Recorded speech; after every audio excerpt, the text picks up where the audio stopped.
Welcome to Unapologetically Sensitive, where you can learn, relate, laugh, and maybe even live a bolder, brighter life. I'm your host, Patricia Young. This is a weekly podcast where we explore the strengths we have because of our sensitivity and some of the challenges it poses as well. The information in this podcast is not a substitute for help from a licensed mental health professional. Hey there. To the creatives, healers, sensitives, and deep thinkers, welcome. How the heck are ya? You should be hearing this the week of Thanksgiving if you're here in the United States. So happy Thanksgiving if you're celebrating. I think that's all I'm going to say about Thanksgiving. This is I just love all these episodes with Jen, but Jen and I were chatting before we started to record, and she says, I'm having some gremlins. And I'm like, do you want to talk about them now or do you want to hit record? She's like, let's hit record. She had a handful of gremlins that were coming up, and I love how she named what they all were. And then throughout the course of our discussion, I had some gremlins come up. We talked about it. We talk about attachment in this episode. We talk about internal family systems. I just think that it's such a beautiful example of how we can show up and be present for ourselves when we're struggling, in the midst of the struggle, and when we're not feeling well integrated. I'm just so grateful to Jen. Jen talks about IFS, and we didn't do this while we were recording. So when we ended, I asked Jen to give me her description of what IFS stands for, internal family systems. My understanding is that Dick Schwartz is the person who came up with this theory. And this is a quote from Jen, that internal family systems is a psycho-spiritual model of human beings that postulates we're not mono-minded. Rather, an intricate system of subpersonalities or parts held in self-energy. And Jen is much better suited to talk about this because this is something that she's done training for years and years, and I'm relatively new to internal family systems. But I'm going to give you my take on it, and if Jen listens to this and we want to do an episode where she can give her take, I'm totally fine with that. But we have all these different parts that develop as we are growing up, and they're there to protect us. And, I've talked about some of my wounded parts, my younger parts. We have protector parts. They're there to keep us safe, and they come up for us. And self-energy is self with a capital S, and it's the part of us that's grounded, knows what the reality is. And we want to be able to be in self so that the parts are not running the show, but they're there along for the ride. I don't know how adequate that is. But we talk about resistance in this episode and why resistance is part of the process. Jen gives a quote of Gabor Mate talking about fear. Fear is the opportunity to feel the full range of emotions fully. We talk about some of the messages that we may have gotten around crying. I just think it's a beautiful episode. So I think I'm just going to let you go right into the episode. And now, on to the show. Hey, Jen, how are you? Hi, Patricia. Before we hit record, we had an idea in mind, but then you weren't sure. And then you said you had some gremlins. And so I said, do you want to talk about your gremlins first or do you want to hit record? And you said hit record. So talk to us, Jen. Oh, I love it. I'm sort of experiencing, imagine pressing on the gas and pressing on the brake at the exact same time. That's high sensation seeking. Yes, I want to. No, I don't. All at the same time. Yeah. So I was having some gremlins and then I was like, let's just hit record because that's what we do here. We talk about our gremlins. So the situation was that I was very enthusiastic about a topic yesterday when we were poloing. And now today I'm in a different place and the gremlins are, oh, wait a minute. I don't know that I have anything intelligible to say about this right now. Gremlins. Oh gosh, you know what? It's funny. I have like an entire orchestra full of gremlins right now. I'm realizing. Well, let them sing and we want to hear those gremlin orchestra. Yeah. So I guess in IFS, I would be referring to these as parts, right? They're my parts that are holding these, like, whether they're self-criticism, some of them, that's the self-recrimination section over there. And there's the I'm afraid and I want to protect you from messing up. So I'm going to point out all of the ways in which you're questionable. It's so nice. And I'm so thankful for my years of meditation practice and self-compassion practice because I can get nice and we call it meta, right? Like meta awareness up over it. So I'm not in the pit with the gremlins in the orchestra pit. Like I'm sort of adjusting the lighting, I guess, at the very ceiling of the, what do we want to call it? Arena. That's no theater. Where am I? So I'm able to see it. And it's not that I don't feel them because the vibrations of that, our emotions are kind of like our music, our soundtrack, the vibrations that are in our body with what's going on.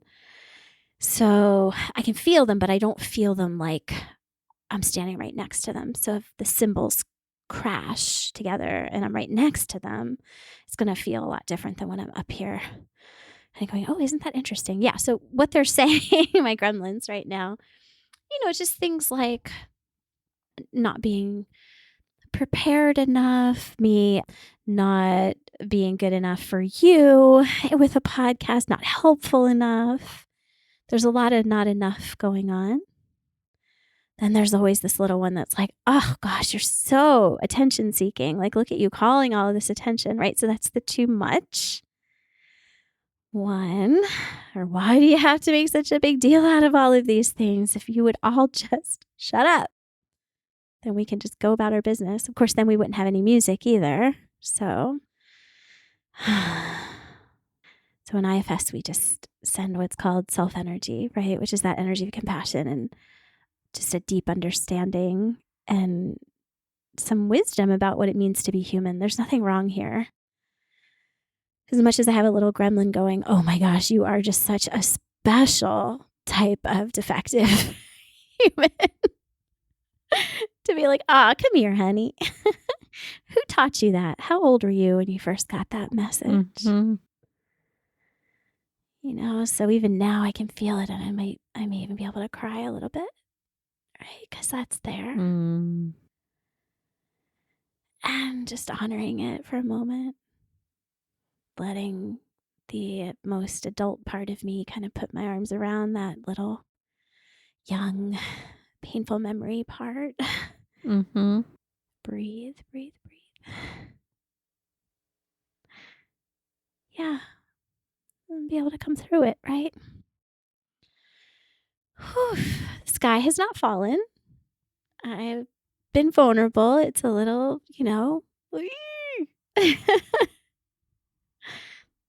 and it's nice. I know you can't see this in a podcast, but of course I have you holding attention and giving me a really good quality of attention and connection, which I appreciate. Thank you. You're welcome. So my brain kind of wants to go a couple different places. One, at some point, I think it's important to talk about what IFS is for people that don't know. Two, there's a part of me that wants to respond to some of your gremlins. But I think the third thing that I'd like to ask you is how can I support you and what would be helpful to you? Gosh, my favorite questions, those last ones, they are just so healing. It's like a balm. Like I know sometimes you'll ask me that and I'm like, wow, dude, you just did. Like you just did. Yeah, it's just that quality of, I'm here. I may not fully understand you in this moment, but I know you make sense. Right? And what can I do to support you? How can I be here for you? And I love the humility in those questions. Thank you so much. Because you're not assuming you know. And when I remind myself to use those questions with the people I love, it's just so, so wonderful. So let me see if I can actually think about them and answer them. I mean, there's just right off the bat, there's this element of like, oh God, you already have. You already have given me just what I needed with your attention and even just asking that question because there's such a level of trust in it. Like, okay, Jen, I know you're going through something, but I know you have the answer. So what can I do that you need right now? Such like such like confidence in that, Let me just take a minute and see if there's anything really that I'm needing right now. I mean, that's the fun thing about my gremlins right now is that often they just hit the air and I can love them up a little bit and they're really okay. Like I don't have to wrestle with them right now. I imagine Mm-hmm. there are some times if I were more triggered or more in it that I may need some reassurances.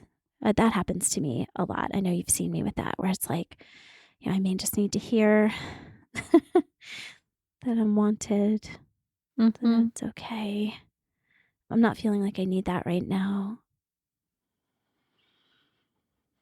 I just told my own self, like, if there's anyone listening right now that's just like rolling their eyes and absolutely like hating everything I've just said, then that's okay.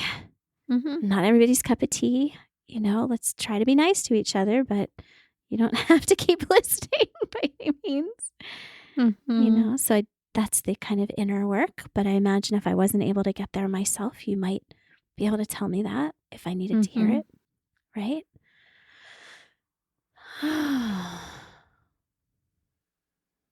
It's funny, sometimes when I am upset, I'll be like, what would Patricia say? Or I've had those moments like, what would my therapist say right now? And that is Mm-hmm. like part of why counseling works, or why having those kind of like healing connections and healing people in our lives work.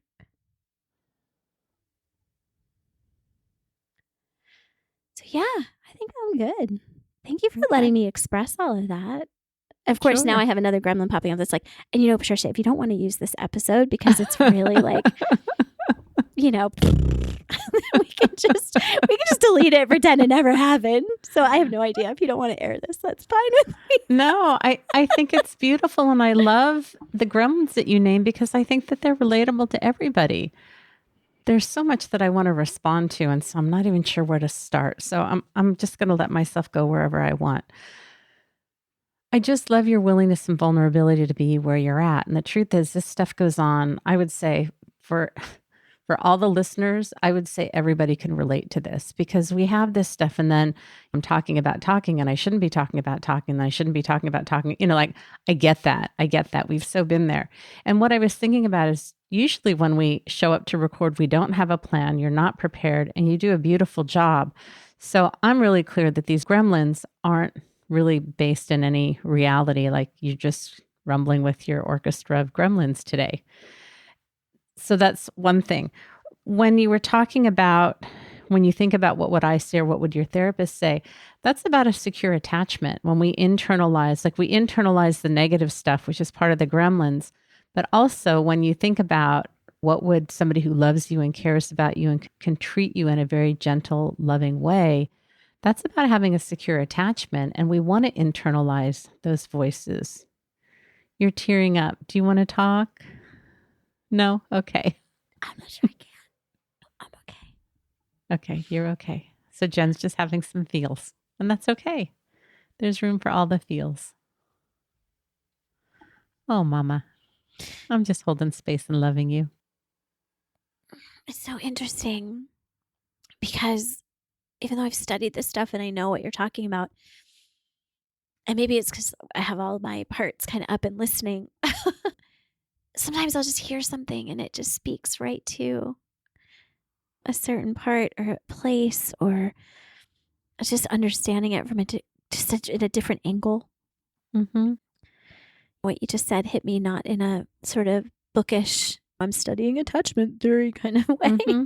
but really just what probably a more insecurely attached feeling like place going like, oh my God, it feels like the first time I've ever heard it, Mm-hmm. which is really wild. And I mean, Dick Schwartz, who is the founder of IFS, really fights a lot for the personhood of the parts, like that they really are these subpersonalities. Now, I'm still kind of wondering where I land with all of that exactly, but it's so wild. What I just felt was like that part has not done any of the studying that the grown-up therapist part of me has, and just Right. heard that and had a realization for the first time that it makes sense, and whoa. And it was just like, woof, and it often comes with a lot of emotion. Right. The way that I would reframe that, if any of you are going like, huh? Not to offend you, Jen, and this has happened when you and I have been recording, that I have a young part that's up. And so these young parts are not our adult parts. They're not our age. They're young. And when you have talked to that part, and this is what I hear saying, is that young part was up, not your intellect, you've done training and co-facilitating with some big leaders in IFS for years. So you know this stuff. So we're not talking about what you intellectually know, but that young part heard my voice and had a healing moment. And that can be so powerful. And part of what's going on in your life right now in the bigger context is there's some loss, some movement, some change, some other attachment issues. And I think this is the beauty of when we can be present to everything that's going on, because you could have this narrative of, look at all this loss and change. There's nothing that's going on. And so I usually do holding up two hands with my palms up. And in one hand, there's this loss and change, and where you could go into that narrative. And in the same breath, that young part was really present and got some incredible healing right now. So you're experiencing both things at the same time, which is, I think, the most beautiful way that we can flow through life. And for the people that tell me that they do not like their traits, I think that their experience is more in what the loss is, to struggle and not being able to hold on to both parts at the same time. And each part gets bigger and smaller. It's not a perfect thing. It's not that we do this perfectly. It's not that we do it all the time, but you just had like a beautiful little healing moment there. Yes, thank you. So funny. It's so spontaneous too. Mm-hmm. Part of the magic of it. So thank you for facilitating that for me with your kindness, with your thoughtfulness and your attention. That's just how it comes through Yeah. sometimes. Yeah. And I think for people that have a fear of expressing their feelings, they don't want to cry in front of others, they push it down, that, let's say we've been recording for 15 minutes. So this wasn't even the full amount of time, but basically 15 minutes to process through something. And you look like it's moved through you and you're kind of ready to move on to the next thing. So often when we do feel our feelings and we feel safe and we have support, 5, 10, 15 minutes, ready for the next thing. But the fear is, if I open this up, it's going to overwhelm me. I'm not going to be able to function. I won't be able to go to work. I won't get out of bed. I'll be a mess. I'll never be able to recover from it. And as we learn to navigate through our feelings and we become more friendly with them, we've talked about the sneeze, a hiccup, as you like to say, a fart. Well, how much of the rumbling with something or the pain that's inflicted is the resistance to it, right? Yeah. That really does make it, I understand that it makes it last a lot longer potentially, because you just spent, I do this with everything. If I could literally have the dishwasher emptied in far less time than it takes me to complain about the fact that I have to go do it. I know that's a silly metaphor, but it is often fear. It's what Gabor Mate says with one of the things that we need as children is the opportunities to feel the full range of human emotions fully. And none of us get that. And the message there is somehow it's not safe. And it takes a little while to learn that it's safe.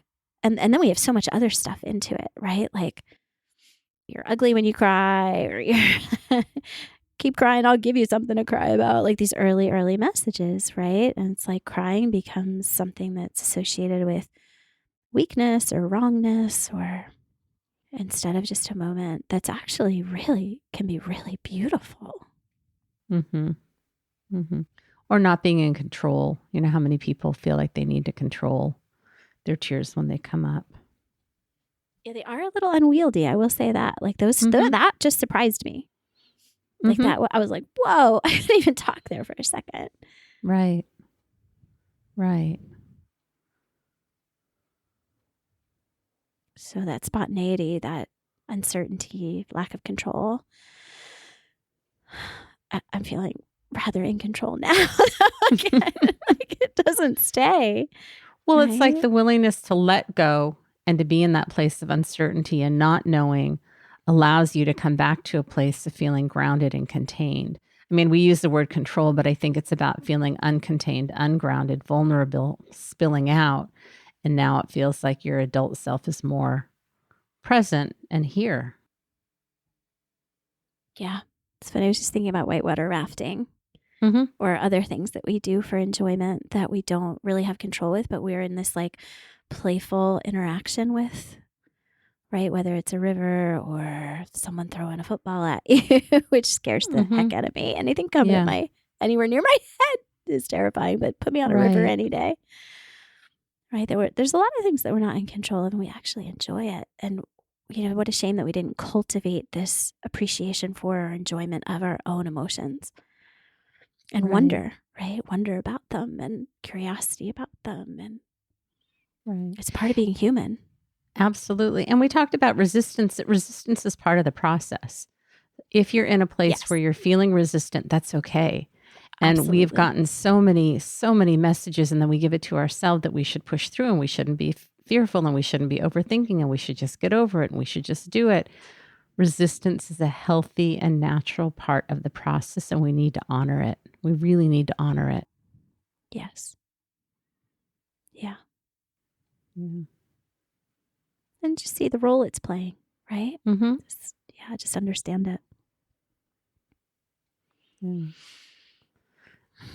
It's funny, the story came up in my head about Maisie this morning, and I'm thinking it sort of relates, but not really. And so part of my brain is saying, just move on. And part of me, like, I just really want to tell the story. So I'm just going to tell the story. Yes, please do. We know it's such spontaneous. Like, who knows where the story is going to take us? Please. Right.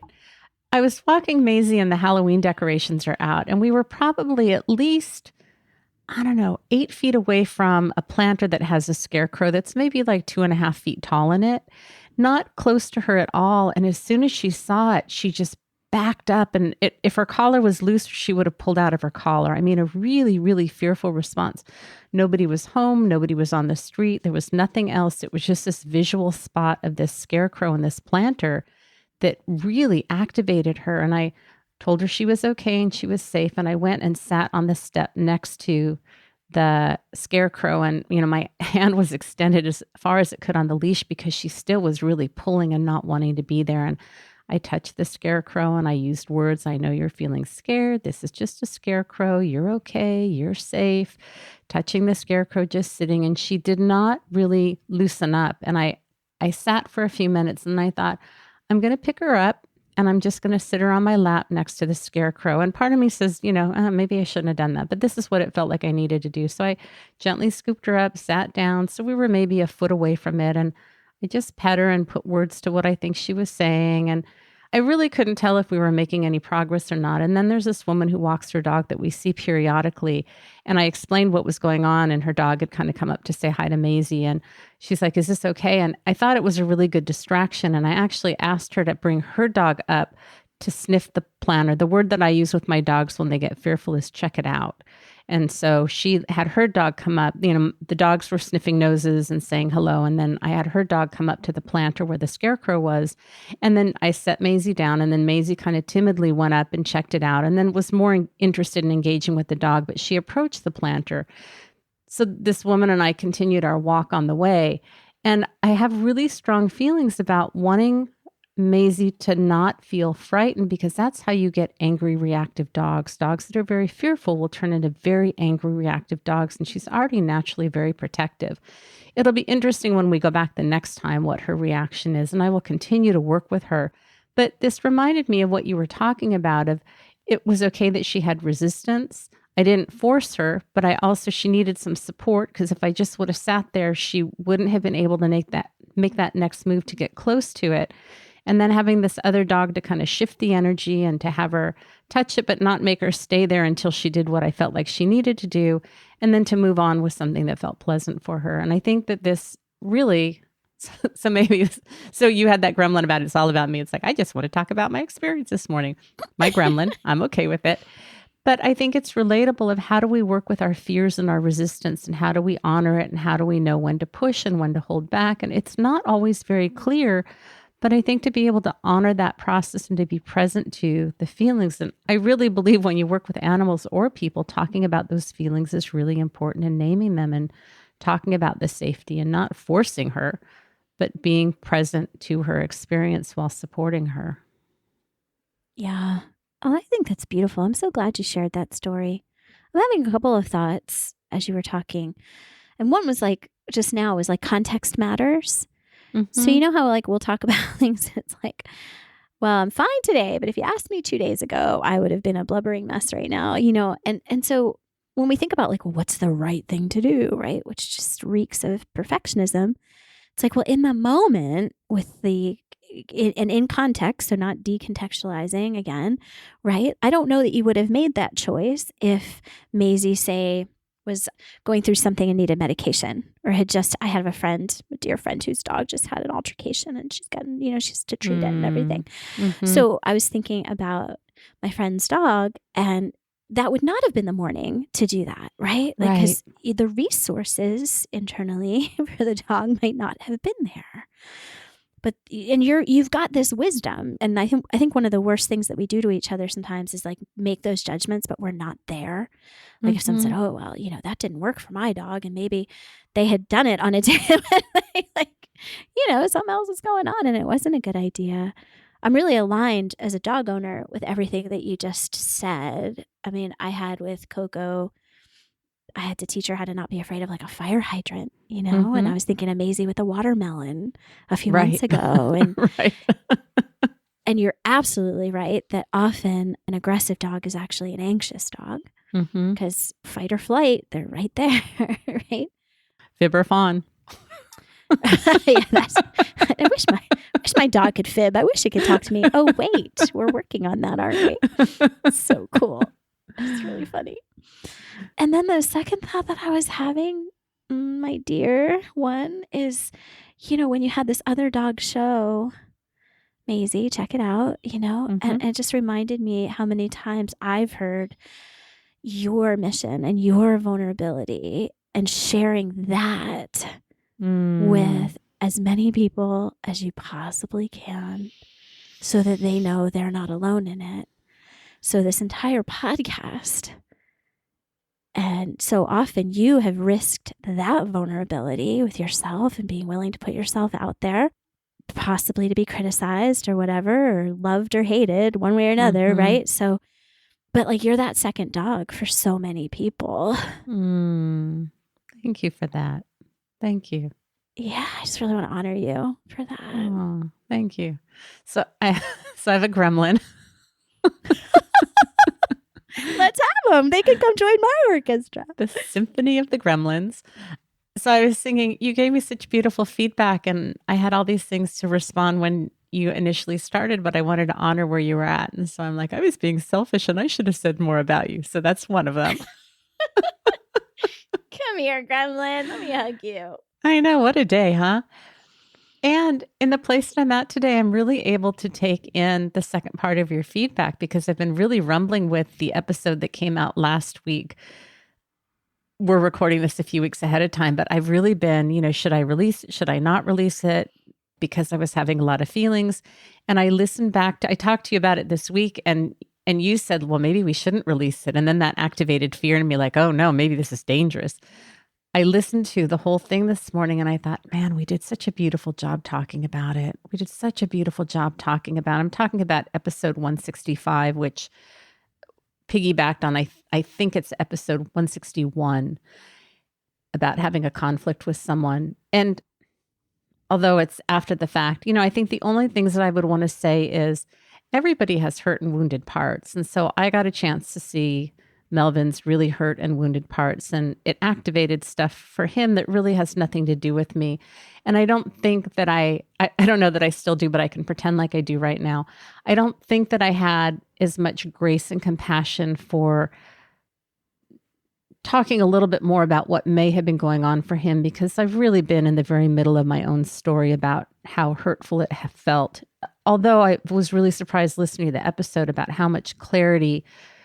And I think we really did a beautiful job talking about what was going on for me without really villainizing yes, I was angry and I still have some things that I'm working through. And when we're hurt, when we're frightened, when we get defensive, our prickles come up. And I was thinking this morning that there are a handful of people that if you talk to them about me, you would not hear about the person that you hear on this podcast because I have conflicted relationships with people or people that I don't extend grace and compassion to. And kind of with Melvin, that I could have gone back in and said, hey, I had a trauma response and let's go back and talk about this. And I chose not to do that. And that did not create curiosity in the relationship. It did not do any relationship repair.